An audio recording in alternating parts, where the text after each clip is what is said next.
పరమాత్మను తలుచుకుందాము. నేను ఆత్మను, శాంతి స్వరూపాన్ని, శివ్ పరమాత్మ నా తండ్రి. నేను ఆత్మను, శాంతి స్వరూపాన్ని, శివ్ పరమాత్మ నా తండ్రి. నేను ఆత్మను, ప్రేమ స్వరూపాన్ని, శివ్ పరమాత్మ నా తండ్రి.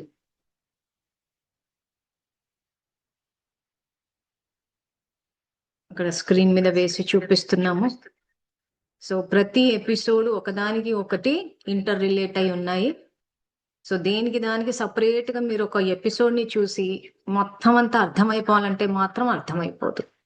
సో కాబట్టి ఒక రోజు తర్వాత ఒకటి చూసుకుంటూ వెళ్ళి పాయింట్స్ నోట్ డౌన్ చేసుకుని, ఏ పాయింట్ నోట్ డౌన్ చేసుకునేటప్పుడు అది ఏ ఎపిసోడ్లు ఉందని ఎపిసోడ్ నంబర్ వేసేసుకోండి. లేకపోతే ఎక్కడ విన్నామా, ఎక్కడో చూసాము, ఎందుకంటే ఇప్పటికే 43 ఎపిసోడ్లు అయ్యాయి. ఈ ఎపిసోడ్లలో ఆత్మ స్వధర్మము ఇవే చెప్పుకుంటూ పరమాత్మ తత్వము, ఆధ్యాత్మికము, కర్మల గుహ్యగతి ఇవి కవర్ చేస్తున్నాం. సో ఒకటి చెప్పేటప్పుడు ఆ ఇంటర్ రిలేటెడ్వి కొన్ని అన్ని చెప్పాల్సి వచ్చినప్పుడు ఒక టాపిక్ మీద అంటూ రాదు, ప్రాక్టికల్ లైఫే వస్తోంది ఇక్కడ. సో కాబట్టి మీరు నోట్ డౌన్ చేసుకుని అది ఏ ఎపిసోడ్ లో ఉందా అని చెప్పి రాసుకుంటే మీకు మళ్ళీ దాన్ని రెఫర్ చేసుకోవడానికి ఉంటుంది. ఏ విద్యార్థులు అయితే చదువుకుని భగవంతుడి దగ్గర ట్రైనింగ్ తీసుకోవాలని అనుకుంటామో వాళ్ళకు వర్తిస్తుంది. సో టైం పాస్కి ఎవరైతే వింటున్నారో వినేవాళ్ళు కూడా ప్రశ్నలు వేసే ముందు ఒక్కసారి అన్ని ఎపిసోడ్లు చూసామా లేదా, అన్ని విన్నామా లేదా శ్రద్ధగా అనేది ఒక్కసారి చూడండి. ఎందుకంటే మేము కంటిన్యూ పెట్టి చెప్తూ వస్తున్నాం. స్టార్టింగ్ ఎపిసోడ్ మిస్ అయిపోయి ఎండింగ్కి వచ్చేసి అప్పుడు క్వశ్చన్లు అడిగితే, ఎందుకంటే కొంతమంది ఫోన్లు చేసి మాకు సమస్య ఉందండి అంటున్నారు. అదేంటి సమస్యకు పరిష్కారం చెప్పాం కదా అంటే, మేము వినలేదండి, ఇప్పుడే తెలిసింది మీరు ఏదో చెప్తున్నారంట అని చెప్పేసి అంటున్నాం. ఇలా అసలు వినకుండానే సమస్యకు పరిష్కారం చెప్పడం అంటే ఏం చెప్పాలి నేను? ఇది ఒక అరగంటలో అయిపోయే విషయం కదా. ఇప్పుడు ఫోన్ చేసి నాకు మా ఇంట్లో సమస్య ఉంది, డబ్బు సమస్య ఉంది, కుటుంబ సమస్య ఉంది అంటే అసలు ఆత్మాన్న పాఠం వినకుండా ఎలా పరిష్కరిస్తారు దాన్ని? సో కాబట్టి ఫోన్లు చేసేవాళ్ళు, ఫోన్లు చెయ్యమని సలహాలు ఇచ్చేవాళ్ళు కొంచెము ఇంకా మన వివేకాన్ని ఉపయోగించాలి. ఊరికే ఫోన్లు కొట్టేస్తే మేము ఏం చేస్తాం? అసలు ఆత్మ అన్న పాఠమే తెలియకపోతే.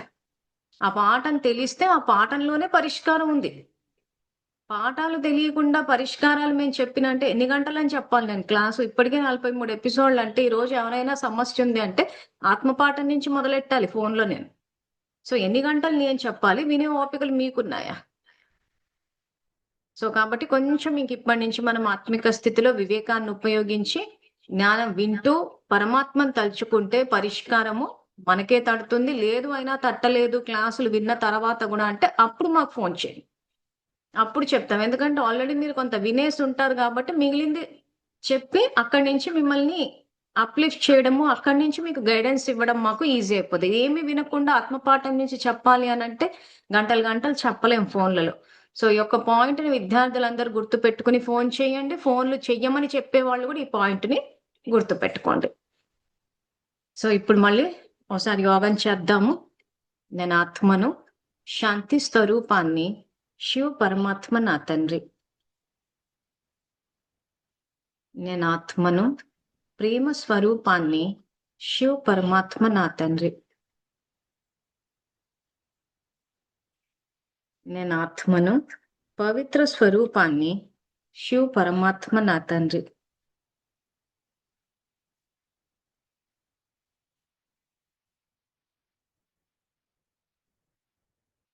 నేను ఆత్మను, జ్ఞాన స్వరూపాన్ని, శివ పరమాత్మ నా తండ్రి.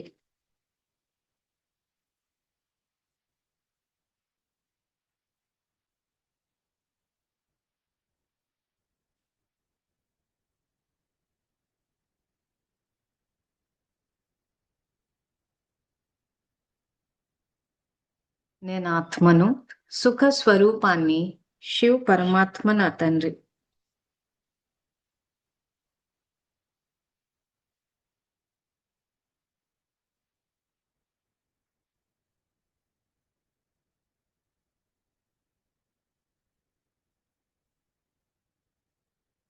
నేను ఆత్మను, ఆనంద స్వరూపాన్ని, శివ్ పరమాత్మ నా తండ్రి. నేను ఆత్మను, శక్తి స్వరూపాన్ని. శివ్ పరమాత్మ నా తండ్రి. నేను ఆత్మను, ధైర్య స్వరూపాన్ని. శివ్ పరమాత్మ నా తండ్రి.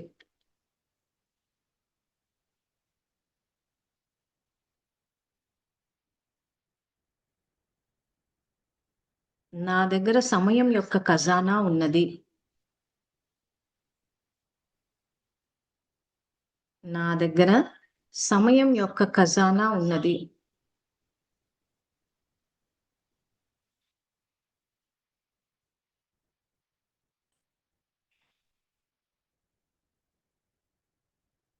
నా దగ్గర శక్తి యొక్క ఖజానా ఉన్నది. సో అందరూ చెయ్యాలి. ఆత్మిక స్థితిలోకి రాకపోతే ఆత్మజ్ఞానం అర్థం అవడం కొంచెం కష్టం అవుతుంది. సో మన స్థితి, భగవంతుని యొక్క స్థితి రెండు సమానంగా ఉండాలి. చెప్పే టీచరు పరమాత్మ ఆత్మిక స్థితిలో, వినే విద్యార్థులు దేహ స్థితిలో ఉంటే అర్థాలు మారిపోతాయి.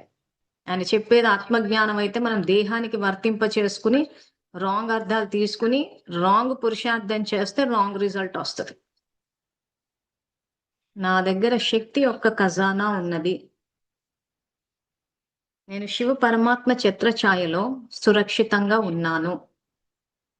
నేను శివ పరమాత్మ ఛత్రఛాయలో సురక్షితంగా ఉన్నాను. నా దగ్గర ధనం సమృద్ధిగా ఉన్నది. ఈ సంకల్పాలు చేస్తే ఏమవుతుందో అని అనుకోవద్దు. ఒక్కొక్క సంకల్పము పరమాత్మ ఇచ్చినవి శ్రేష్ఠ సంకల్పాలు. మీరు చేస్తూ ఉంటే దాని ఫలితం కనిపిస్తుంది. నా దగ్గర ధనం సమృద్ధిగా ఉన్నది. నేను సఫలత స్వరూపాన్ని. సఫలత నా జన్మసిద్ధ అధికారము. సో నిన్న మనం స్వధర్మము పరధర్మం గురించి చెప్పుకున్నాము. సో ఈ రోజు క్లాసు కంటిన్యూషన్ కి తీసుకొస్తే, నిన్న మనము కామ వికారం గురించి చెప్పుకునేటప్పుడు దీనికి వ్యతిరేకత ఏముంది అని అంటే, వ్యతిరేక పదం ఏముందంటే ఇచ్చా మాత్రం అవిద్య, కోరికలే లేని స్థితి. సో అది ఏ రకంగా సాధ్యము అని అంటే, మనం ఆత్మిక స్థితిలో ఉండి మనస వాచ కర్మలు ఆచరిస్తూ పోతే ఏదైతే భగవంతుడు అశ్వైశ్వర్యాలు ఇస్తారని చెప్తారో అవన్నీ మనకు భగవంతుడి నుంచి గిఫ్ట్ కింద, ప్రాప్తుల కింద వస్తాయి. మనం ఇప్పుడు ఏంటంటే పరధర్మాన్ని ఆధారంగా తీసుకుని కర్మలు ఆచరిస్తున్నాం కాబట్టి శ్రమ ఎక్కువైపోయింది, ఫలితం తక్కువైపోయింది. సో కాబట్టి భగవంతుని యొక్క సృష్టిలో ఈ కామ వికారం అన్నది లేదు. ఎందుకంటే అందరూ ఆత్మిక స్థితిలో ఉండి పురుషార్థం అంటే కర్మలు ఆచరిస్తారు కాబట్టి కావలసిన సంపద ఏదైతే మనకు కావాలో, హెల్త్, వెల్త్, హ్యాపీనెస్ అని అంటున్నామో అవన్నీ సమృద్ధిగా పుష్కలంగా ఉంటాయి మన దగ్గర. సో కాబట్టి ఈ కామం అన్నది మనం ఆ రకంగా అర్థం చేసుకుంటే క్లారిటీ వస్తుంది. నిన్నటి ఎపిసోడ్ చూడండి. నిన్నటి ఎపిసోడ్ లో కూడా నేను దీని మీద విస్తారంగా చెప్పాను. మళ్ళీ ఇవాళ కూడా కొంచెం చెప్తాను. సో ఇక్కడ స్క్రీన్ కూడా షేర్ చేస్తున్నాను. ఇది 2వ అధ్యాయం 62వ శ్లోకము. మనం ఆల్రెడీ చెప్పుకున్నాము, మళ్ళీ ఒక్కసారి విస్తారంగా చెప్తున్నాను. ఎప్పుడు శబ్దాది విషయాల గురించి ఆలోచించే వాడికి వాటి మీద ఆసక్తి బాగా పెరుగుతుంది. ఆసక్తి వల్ల కోరికలు పుడతాయి, కోరికలు కోపం కలగజేస్తాయి. సో కోరికలు, కామము ఎక్కడి నుంచి స్టార్ట్ అవుతుంది? అందుకే పెట్టేటప్పుడు కామ క్రోధ లోభ మోహ మదమాత్సర్యం అని పెట్టా. కామానికి ఎందుకు ఫస్ట్ ప్లేస్ ఇచ్చారు అని అంటే, ఎప్పుడూ శబ్దాది విషయాల గురించే ఆలోచించే వాడికి, శబ్దాది విషయాలంటే బయట శబ్దాలు ఉంటాయి, లోపల సైలెన్స్ ఉంటుంది. సో వాటి గురించే ఆలోచించే వాడికి, సో కళ్ళ ద్వారా చూసి, చెవుల ద్వారా విని, ప్రతిది స్పర్శ ద్వారా తెలుసుకుని, నాసికం ద్వారా సుగంధము, నోటి ద్వారా రుచి, ఇలా ఎప్పుడు చూసినా వాటి గురించి ఆలవాంచే వాటికి ఆసక్తి బాగా పెరుగుతుంది. ఆసక్తి పెరిగినప్పుడు కోరికలు ఎక్కువైపోయి ఆ కోరికలు తీరకపోతే కోపం వచ్చేస్తాం. అంటే కామం నుంచి క్రోధం వచ్చేస్తాం. సో ఆ క్రోధం వచ్చినప్పుడు ఏమైపోతుంది? అక్కడ బుద్ధి నశిస్తుంది అంటున్నాడు. సో ఆ బుద్ధి నశించినప్పుడు ఏమైపోతుందంటే పూర్తిగా ఆత్మ అన్న విషయమే మర్చిపోతాం.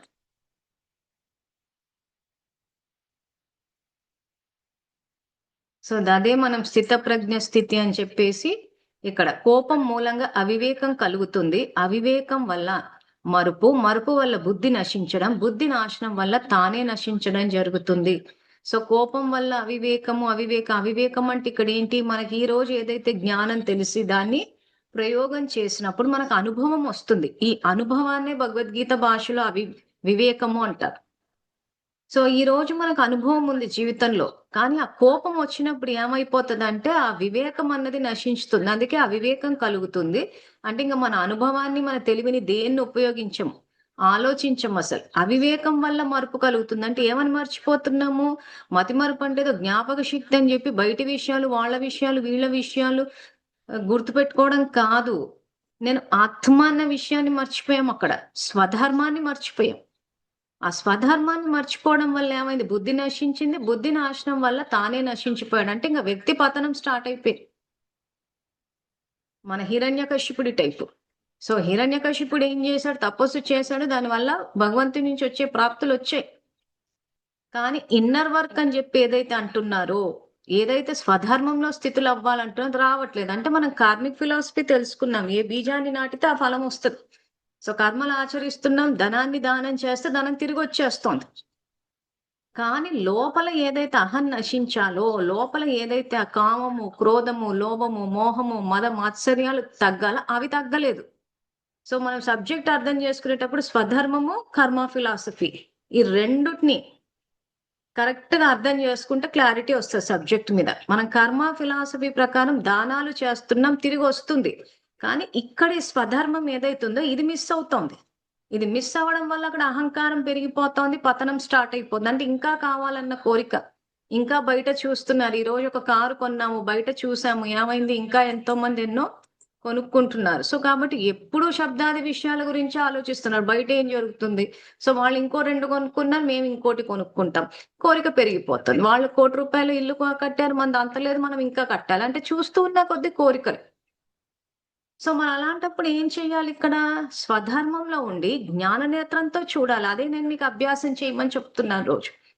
ఎవరిని చూసినా వాళ్ళు శాంతి స్వరూపము ఆత్మాన్న స్థితిలో చూసినప్పుడు ఏమవుతుందంటే బుద్ధి పనిచేయడం మొదలు పెడుతుంది. సో బుద్ధి పనిచేయడం మొదలు పెట్టినప్పుడు ఇవి ఏవైతే విపరీతమైన మన తాహతకు మించి ఏవైతే కోరికలు కలుగుతున్నాయో ఆ కోరికలు కలగవు. ఆ తర్వాత ఆత్మ స్వధర్మమైన సంతృప్తిలోకి వస్తాం. లేకపోతే అంతెక్కడుంది? ఈ బిల్డింగ్లకు, కార్లకి, బంగారానికి, చీలకి, దేనికి అంతే లేదు అసలు. కానీ బయట చూస్తూ ఉన్నాం, చూసినప్పటి నుంచి మన కోరికలు కలుగుతున్నాయి, అవి తీరకపోయేసరికి కోపం కలుగుతోంది. ఆ కోపం వల్ల స్వధర్మాన్ని మర్చిపోతున్నాము. స్వధర్మం మర్చిపోయేసరికి పరధర్మంలోకి వచ్చి అక్కడి నుంచి పతనం అయిపోతున్నాం. అంటే కొన్ని సంపద వస్తోంది, దానాలు చేయడం వల్ల మళ్ళీ తిరిగి వస్తోంది, కానీ ఆ సంపదను ఎంజాయ్ చేయలేకపోతున్నారు. ఎప్పుడు రోగాలు, సమస్యలు, మృత్యు, భయము, బాధ పోగొట్టుకుంటామేమో. అదే స్వధర్మంలో ఉండి సంపాదించి చూడండి, మన సంపాదన ధర్మ మార్గంలో సంపాదించాం కాబట్టి అది పోయే అవకాశమే లేదు. ఎంతో మంది అధర్మ మార్గంలో సంపాదించారు, నోట్లు రద్దు చేసినప్పుడు నా కష్టాలు పడ్డారు. సో సంపాదించే సుఖమే ఉంది. సో ధర్మ మార్గంలో సంపాదించిన డబ్బు వస్తుంది. సో అది ధర్మ మార్గంలో సంపాదించాం కాబట్టి అది పోయే అవకాశమే లేదు, కాబట్టి ఆ భయమే పోతుంది. అయ్యో పోగొట్టుకుంటే, ఇప్పుడు ఆ పోగొట్టుకుంటామేమన్న భయమే ఎక్కువైపోయింది. సో పరధర్మంలో ఉన్నాం కాబట్టి అక్కడ మనకు ఆ సంతోషం అన్నది రావటం లేదు. సో ఇది స్వధర్మము, పరధర్మం గురించి తెలుసుకున్నాం. తర్వాత గ్రూప్ లో ఇంకొక ప్రశ్న అడిగారు. ఏమనంటే ఆత్మ ఒక దేహాన్ని వదిలి ఇంకో దేహాన్ని వెళ్తే దానికి ఎట్లా తెలుస్తుంది ఏంటా అంటే తెలీదు. నేను అందుకే ఎపిసోడ్లలో క్లారిటీ ఇచ్చాను మీకు. స్టార్టింగ్ ఎపిసోడ్స్ లోనే చెప్పాను, మన ఆత్మలో ఉన్న పాప పుణ్యాలు సంస్కారం. అందరూ వచ్చేటప్పుడు ఏం తీసుకురాలే, పోయేటప్పుడు ఏం తీసుకెళ్ళను అంటే మళ్ళీ దేహానికి వర్తింపజేశారు కాబట్టి రాంగ్ ఆన్సర్స్ వచ్చాయి. సో భగవద్గీత, రామాయణ, మహాభారతాలన్నీ ఆత్మకు వర్తింపజేస్తే రైట్ ఆన్సర్స్, దేహానికి వర్తింపజేస్తే అన్ని రాంగ్ ఆన్సర్స్ వస్తాయి. సో అందుకే వచ్చేటప్పుడు ఏం తీసుకురాలేదు, పోయేటప్పుడు ఏం తీసుకెళ్ళలేము, అంత కాలిపోతుంది అని అంత స్థూలంగా మాట్లాడుతున్నారు. సో ఆత్మ దేహాన్ని వదిలినప్పుడు, అంటే ఈ శరీరాన్ని వదిలినప్పుడు, చనిపోయినప్పుడు ఏదైతే అంటున్నారో మన అజ్ఞానం వల్ల చనిపోయాము అని అంటున్నారు. సో భగవద్గీత 2వ చాప్టర్ సాంఖ్యయోగాలు ఏం చెప్పారు? అసలు ఆత్మ చనిపోవట్లేదు, శరీరాన్ని వదులుతుంది. ఒక వస్త్రాన్ని వదిలి ఇంకో వస్త్రాన్ని వేసుకున్నట్టు. అంటే ఆత్మజ్ఞానాన్ని ఇస్తున్నాడు అర్జునుడి విషాదానికి. సో ఆ రకంగా ఇంకొక దేహాన్ని, సో ఏ దేహం తీసుకెళ్తున్నామా అని చెప్పి ఇప్పుడున్న ఈ కలియుగంలో బుద్ధి బలహీనమైంది కాబట్టి తెలియదు. ఏ దేహాన్ని తీసుకెళ్తున్నామా అన్న విషయం సత్యుగంలో తెలుస్తుంది. సో దాని గురించి కూడా మనం కల్కి అవతరణ తర్వాత తెలుసుకుంటాం. సో కాబట్టి ఈ ప్రశ్నలు అడిగిన వాళ్ళు నన్ను అడిగితే ఒక్కసారి ఎపిసోడ్స్ అన్ని చూసి నోట్ డౌన్ చేసుకోండి. ఎందుకంటే నేను ఏ విషయాలైతే ఎపిసోడ్స్ లో చెప్తున్నానో అవే ప్రశ్నలు వస్తున్నాయి. అంటే శ్రద్ధతోటి చూడకపోవడమో లేకపోతే నోట్ డౌన్ చేసుకోవడమో అక్కడ జరగట్లేదు. నోట్ డౌన్ చేసుకునే వాళ్ళు మర్చిపోకుండా ఎపిసోడ్ నంబర్ వేసుకోండి. ఎందుకంటే మీరు మళ్ళీ పాఠాలని రివైజ్ చేసినప్పుడు ఇంతకీ పాయింట్ ఏ ఎపిసోడ్లు ఉందా అని చెప్పేసి మీకు డౌట్ వస్తుంది. సో ఎపిసోడ్ నంబర్ మనకి ఎవరైతే అనుభవం చెప్పారో వాళ్ళు ఎంత చక్కగా చెప్పారు. ఎపిసోడ్ నంబర్ 17, ఎపిసోడ్ నంబర్ 4, అందులో ఈ పాయింట్ చెప్పారు. సో ఇది అన్నమాట శ్రద్ధ అంటే. ఎప్పుడైతే మన ఉన్నతి కోసం మనకు శ్రద్ధ ఉంటుందో అప్పుడు సబ్జెక్ట్ ఖచ్చితంగా ఎక్కుతుంది. మన ఉన్నతి పట్ల మనకు శ్రద్ధ లేనప్పుడు ఏమైపోతుంది అంటే ఆ సబ్జెక్ట్ విన్నట్టే ఉంటది, అర్థమైనట్టే ఉంటది, ఇంతేనా అనిపిస్తుంది. మళ్ళీ సమస్య రాగానే నాకు సమస్య వచ్చింది, సమస్య పరిష్కారం చెప్పేశాం కదా ఇందులో. సో పరిష్కారం చెప్పేసిన తర్వాత మనం ఆ స్థితిలో ఉన్నప్పుడు సమస్య సమస్య అనిపించదు, పరిష్కారం మన బుద్ధికే టచ్ అవుతుంది. ప్రతి సమస్యకు పరిష్కారం ఉండదు. ఈ రోజు కరోనా రోగం వచ్చింది అంటే కరోనా వైరస్ ఎక్కడుందా అని చెప్పి ఇలా వెతుక్కొని కూర్చుని ఒక్కొక్క వైరస్ కి ఒక్కొక్క పరిష్కారం వెతకం. మాస్క్ వేసుకుంటాం అంతే, కానీ వైరస్ ఎక్కడుందా అని వెతకం. ఇది అంతే. సమస్యలు ఎన్నో ఉంటాయి. ఈ సమస్యకు పరిష్కారం ఏంటి, ఆ సమస్యకు పరిష్కారం ఏంటా అని చెప్పి వెతకం. ఆత్మిక స్థితిలో ఉంటాం. నేను ఆత్మని శాంతి స్వరూపాన్ని శివ పరమాత్మ నా తండ్రికి కనెక్ట్ అయి ఉంటాం. సంకల్పాల తీవ్రత తగ్గుతుంది. సమస్య యొక్క పరిష్కారం మన బుద్ధికి టచ్ అవుతుంది. ఆ సమస్యని ఎదుర్కొనే శక్తి మనకు వస్తుంది, మన స్థితి పెరుగుతుంది. సో మీ సమస్యలు ఏవైతున్నాయో మీ బుద్ధికే టచ్ అవుతుంది. ఎందుకంటే సమస్య పరిష్కారం మేం చెప్తే మా వైపు నుంచి చెప్తాం, కానీ మీలో అంత శక్తి ఉందో లేదో మరి. మీలో శక్తి కూడా చూసుకోవాలి కదా. ఇప్పుడు మేము ఒక సంకల్పం చెప్తాము, ఆ సంకల్పం నిజం అవ్వాలంటే మీలో శక్తి ఉండాలి కదా. ఇప్పుడు ఉదాహరణకి గ్రూప్ లో ఇందాక మెసేజ్ పెట్టారు, మాది బిజినెస్, మాకు చాలా మంది కస్టమర్స్ అమౌంట్స్ ఇవ్వాలి, ఎంత అడిగినా ఇవ్వటం లేదు, 10 లక్షల దాకా ఇవ్వాలి, వాళ్ళకు ఎలాంటి సంకల్పాలు ఇవ్వాలమ్మా, పరిష్కారం చెప్పండి.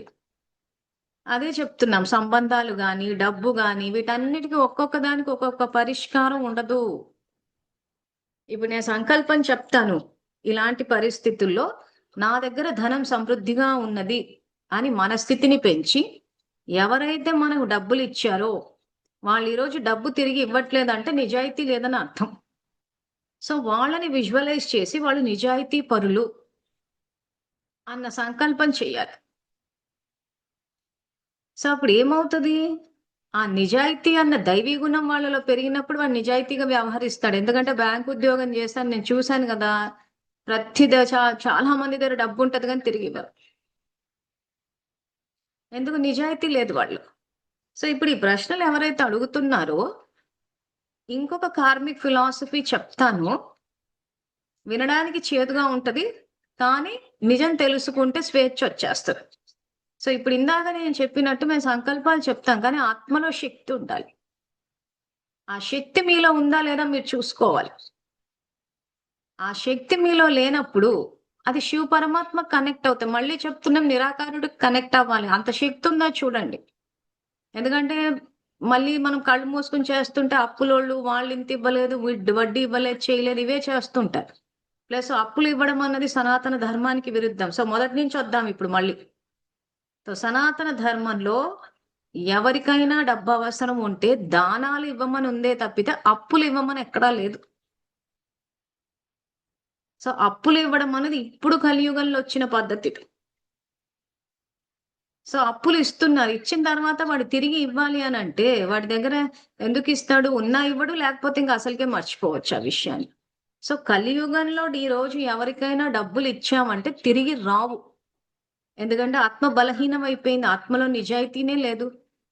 ఒకవేళ వాళ్ళ దగ్గర డబ్బు ఉన్నా కానీ ఎందుకు ఇవ్వాలి, ఏం చేస్తారు ఇవ్వకపోతే అని అంటారు. సో ఇలాంటి పరిస్థితుల్లో ఇవ్వడం ఎందుకు, వాళ్ళు ఇవ్వట్లేదని చెప్పి బాధపడడం ఎందుకు? మన వల్ల ఎంతైతే అంత దాన పుణ్యాలు చెయ్యాలి, ఆ దానాలు చేసినప్పుడు ఒక బీజాన్ని నాటితే అదే ఫలం వస్తుంది, ఒక బీజాన్ని నాటితే ఎన్నో ఫలాలు వస్తుంది. ఆ డబ్బు మళ్ళీ ఎక్కడి నుంచైనా తిరిగి వచ్చేస్తుంది, రాకుండా అయితే ఉండదు. అది ఈ జన్మకు వస్తుందా, మీరు చేసుకున్న పుణ్యానికి వచ్చే జన్మకు వస్తుందా అని మీరు చేసే దాన్ని బట్టి ఉంటుంది. సో అప్పులు ఇస్తే తిరిగి రావడం అన్నట్టు ఉంటుంది. ఇంకా మీద నుంచి బుద్ధులు ఎప్పుడు అవే తిరుగుతూ ఉంటాయి, కర్మల ఖాతాలు. సో ఇంకొక చేదు నిజం, సపోజ్ మీరే గనక పూర్వ జన్మల్లో గనక డబ్బు ఎగ్గొట్టుంటే ఈ జన్మలో అది ఈ రకంగా వాళ్ళకి వసూలే, అది మళ్ళీ తిరిగి వచ్చే అవకాశం లేదు. సో ఇది ఏంటంటే, నేను ఆత్మని, శాంతి స్వరూపాన్ని, శివ పరమాత్మ నా తండ్రి అని చెప్పి పూర్తిగా ఆలోచనల యొక్క తీవ్రతని తగ్గించి ఆలోచిస్తే మీకే అర్థమైపోతుంది మీలో ఏం సంస్కారాలు ఉన్నాయి, ఏ సంస్కారానికి ప్రతిఫలంగా బయట ఆ పరిస్థితి వచ్చింది. సో నేను ఒకసారి ఏబి అనే ఎగ్జాంపుల్ ఇచ్చాను. బి వచ్చి ఏని చేయి నరికేయడము, చంపేయడం ఇట్లా జరిగినప్పుడు ఏ గనక క్షమించేశాడు అంటే బికి మాత్రం ఖాతా ఉంటది. సో అప్పుడు బీకా ఖాతా ఎక్కడి నుంచి వస్తుంది? కొన్ని సందర్భాల్లో ట్రైన్ యాక్సిడెంట్ జరిగి ఆ చెయ్యి ఇరిగిపోయే అవకాశం ఉంటుంది. ఒక్కసారి వెనక ఎపిసోడ్స్ వెళ్ళి చూడండి, అక్కడ చాలా విస్తారంగా చెప్పాను నేను. సో ఏ క్షమించి వెళ్ళిపోయినా బీకి పాపం అలాగే ఉంది కాబట్టి ఆ ట్రైన్ కింద యాక్సిడెంట్ జరిగి చేతులు కాళ్ళు ఏవైతే ఇక్కడ చేసుకున్నాడో ఆ తీవ్రతతో అక్కడ పోతుంది. సో కాబట్టి ఇక్కడ మన ఆత్మలో ఉన్న మనం ఎక్కడైనా ఎవరినైనా డబ్బు విషయంలో మోసం చేశామా, ఎగ్గొట్టామా, ఇలాంటి ఖాతాలు ఉన్నప్పుడు ఏమవుతుంది అంటే అది ఎక్కడి నుంచన్నా తిరిగి వస్తుంది. ఇప్పుడు ఎవరైతే అప్పులు ఎగ్గొడుతున్నారో వాళ్ళకి మనం ఎగ్గొట్టకపోవచ్చు, లేదా ఎగ్గొట్టుండొచ్చు. ఇవన్నీ మనకు తెలీదు, తెలుసుకోవాల్సిన అవసరం కూడా లేదు. మనం ఒకటే తెలుసుకోవాలి, ఈ రోజు ఈ పరిస్థితి వచ్చింది, సో నేనేం చెయ్యాలి. సో ఫస్ట్ నా ఆత్మలో పాపాన్ని వినాశనం చేసుకోవాలి, నా సంకల్ప శక్తిని పెంచుకోవాలి.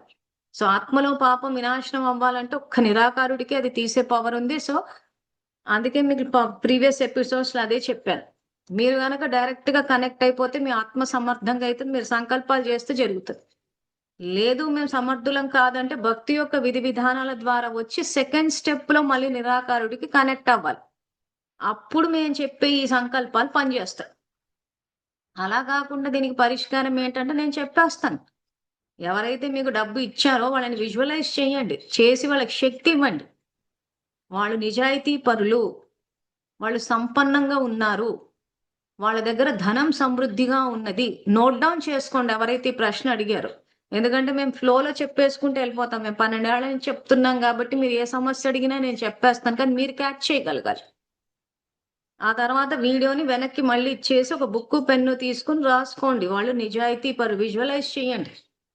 ఆత్మిక స్థితిలో నేను ఆత్మని, శాంతి స్వరూపాన్ని, శివ పరమాత్మ నా తండ్రి అని చెప్పి కొంత సమయాన్ని కేటాయించి మీ ఆత్మలో ఉన్న పాపాన్ని మీరు వినాశనం చేయాల్సి వస్తుంది.